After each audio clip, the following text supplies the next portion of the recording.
Hello everyone and welcome to my final project for Kinetic Anatomy on sprinting. This entire project is going to be focused on the hip joint, also known as the acetabular-femoral joint, where it's also a ball and socket joint. And before we move on, disclaimer, my voice keeps giving out because I happen to be sick. The sniffles have gone, but the cough is here. And we're really going to power through this, so just bear with me if I have random pauses or interruptions based on my sickness. Anyway, this joint's utilized by producing force, bearing the load, keeping the upper body stable. And the largest muscle is here, the sartorius, which is essential for running.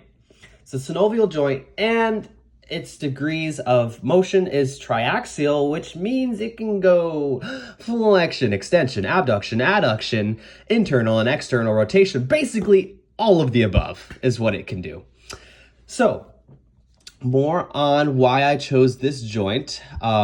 All my life, I've wanted to be an athlete, but I grew up with golf because my parents forced me into it. They wanted me to be their little Tiger Woods, and that was possibly the most boring sport you could have put me in. Like, I wanted something more exciting, so I grew up with like no sports background. But fortunately for me, a couple years ago, I became an Orange Theory fitness coach, and this is one of our staff classes. At the end of an indoor triathlon, we're going down on inclines and everything. And I've really built up my leg strength to now I can run top speed on the treadmills. This wasn't top speed at this time, but at the time of this recording, at least for 10 seconds, I've hit top speed. Now, I'm kind of in a detraining phase and I'm overtraining, so I have not been trying to hit top speed anytime soon. But let's get a move on my chosen exercises. So, basically, the machines for hip abduction and hip adduction, and a single leg toe tap. The reason why I chose abduction for the machine is hip stabilization. I'm gonna go into how powerful that was.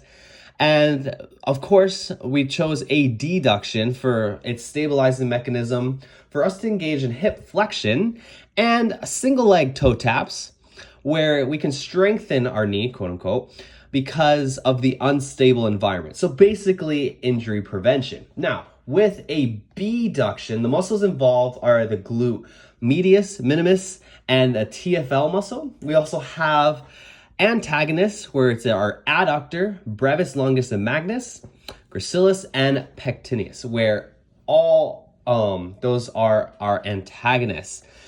Now, excuse me.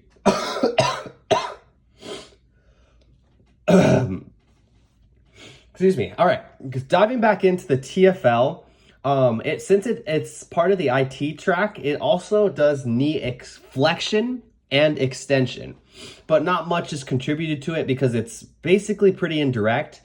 And what's cool is that the anterior fibers of all three of the main muscles involved do hip internal rotation, and which also means the posterior fibers do external rotation. More on that on my conclusion, so just keep that in mind.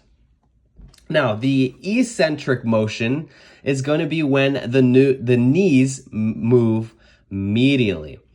And the concentric is going to be when the knees drive out laterally. The modifications you could have with this exercise, you could do it with body weight on the ground. You might see people like lifting their body off the ground, but then you'll have to stabilize. So it's almost like it's more difficult, kind of. But if you lay completely flat and you have let's say a mini band would be best if you're laying completely flat, that could be a good way of modifying this. Definitely not a dumbbell. It's extremely awkward as it's like a curved force path, and it's much harder to progressively load with a dumbbell on the ground with doing it. So the machine's best. Maybe for injury recovery, you could use the mini band modification. And for adduction, the muscles involved are the adductors, the brevis, longus, magnus, gracilis, and pectineus. A little familiar because it's literally the antagonist from the last slide, where now the abduction is going to be our antagonist, the gluteus medius and minimus, and the TFL. Now, what's different with this is that with all the adductors, they all aid in hip external rotation because of their medial insertion in the femur, but that's on the posterior aspect of the femur. Also, the gracilis is also able to do knee flexion and hip internal rotation.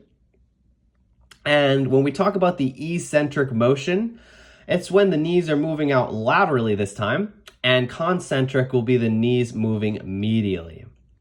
Now, modifications you could have with this basically is squeezing a ball, but there will be a lack of progressive overload, but it is doable with a ball. And coming up is my single leg toe tap choice. I don't really know if that's the official name. Could probably get a lot more anatomical with it, but the muscles involved are the ellipsoas, rectus femoris, sartorius, and hamstrings, where our antagonists are the glute max, bicep femoris, semitenosis, and semimembranosus, and deep gluteal muscles. Those are going to be our antagonists for this one. And one thing to know about the rectus femoris, it can kind of do a lot. It also does like proximal hip flexion. It's the only quad that can do that. And distal knee extension. The sartorius is also able to do abduction, hip flexion of the hip and the knee, and hip internal rotation. The hamstrings are also able to engage in hip extension and knee flexion. Now, when it comes to the concentric, it's going to be when we're moving our foot down because we're going relative to the hips. And eccentric will be when our feet are moving back up, when our hips are extending. All right, next slide. Oh, modifications. Before we move on, modifications also, you could lower the bench basically. So there's a lot less time under tension and less balance demand. There we go. Coming up is gonna be the associated injury I chose. Now, athletes could land in this position, which obviously in running, as you could kind of see there, if they land in that, their knees are caving in. And runners usually have quick changes in directions, different planes of motions. So if they're not trained to handle that transfer of force in those multiple planes, that's no good.